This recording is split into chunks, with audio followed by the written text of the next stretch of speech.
The greatest successes come from having the freedom to fail. Ating kilalanin, si Mark Elliott Zuckerberg. O mas kilala bilang Mark Zuckerberg. Si Mark Elliott Zuckerberg ay ipinanganak noong ika-14 ng Mayo taong 1984.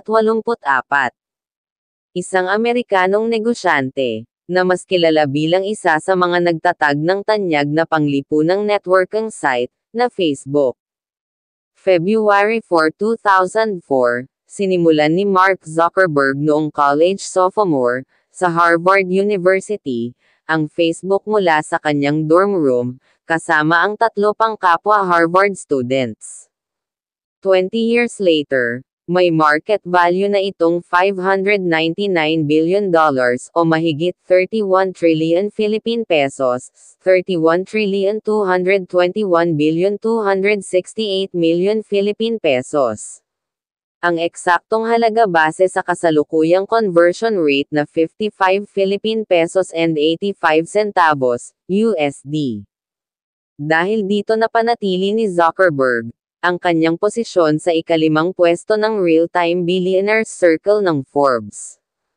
Ang 39-year-old businessman na isinilang sa White Plains, New York, ay may kasalukuyang net worth na $139.3 billion o halos 8 trillion Philippine pesos.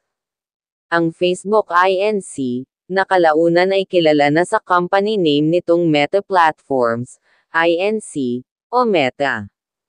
Isa na itong social media empire, na kinabibilangan din ng ibang applications, tulad ng Instagram, WhatsApp, at X.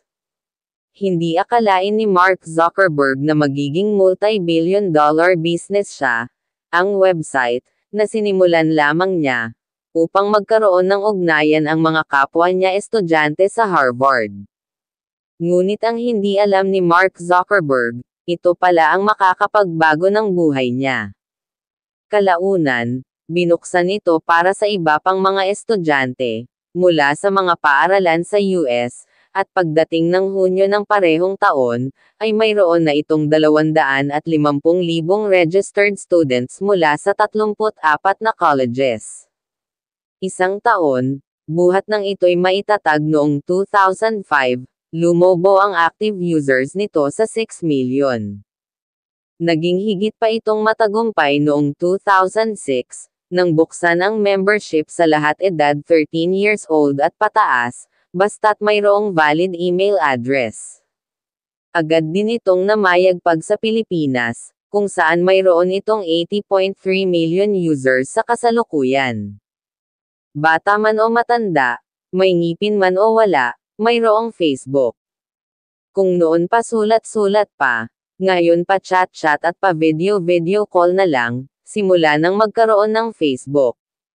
Lubhang kaakit-akit sa mga Pilipino, ang pagkakataong magkaroon ng ugnayan sa mga tao na nasa iba't ibang panig ng mundo gamit ang Facebook. Lalo pa at malaking bahagi ng populasyon ay nasa abroad, at namamasukan bilang overseas Filipino workers. Bukod dito ay nagamit din ang platform para magkaroon ng communities groups, at page, kung saan pwedeng magpakalat ng impormasyon, maglunsad at magbenta ng mga produkto, at mag-create ng relevant content sa mga users. Para sa karamihan naging mabenta ang Facebook, noong nawala ang Friendster, ang isa sa mga pioneers ng social media era. Na itinatag noong 2002, ngunit tuluyan nang nagsara noong 2018, dahil sa mga technical glitches, at patuloy na paghina dahil sa pagiging popular ng Facebook. Muling nagbukas ang Friendster nitong 20 hanggang 22 bilang Friendster, sa pamamagitan ng Indonesian founder na si Bram Gumilang, ngunit malayo na ito sa dating website, at hindi na rin nagkaroon ng following na singlaki ng sa Facebook. Malaking pagbabago ang dulot ng Facebook sa pang-araw-araw nating pamumuhay. Hindi matatawaran ang tulong nito sa komunikasyon at sa kabuhayan. Pero marami rin itong kritiko dahil malaki ang impluwensya nito sa larangan ng politika. At minsan nagagamit din ito ng mga mandurugas at hacker. Nasangkot din ito sa ilang mga eskandalo, partikular ang mga insidenteng nagkaroon ng invasion of privacy, paninirang puri, at pambubuli.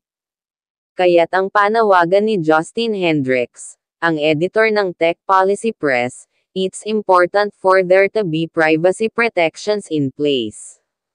May ilan ding nagsasabi na nakakasama ang Facebook dahil sa pagiging addicting nito, at minsan nagiging sanhi pa ng feelings of isolation and loneliness.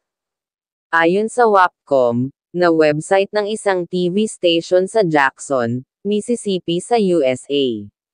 Sa huli, bagamat malaking parte ng buhay natin ang Facebook o anumang social media apps, nasa atin pa rin kung paano natin ito gagamitin.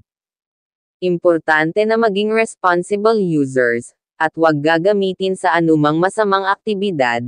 Think before you click, ika nga. Pabatid sa mga ka-Facebook natin dyan, huwag basta-basta mag-click ng link na inyong nakikita sa inyong Facebook, o pinapadala sa inyo ng hindi ninyo kakilala, para maiwasan ang hacking sa inyong Facebook account. Ikaw ka Alstory, ilang taon ka noong nagkaroon ng Facebook? Ibigay ang iyong opinion patungkol dito.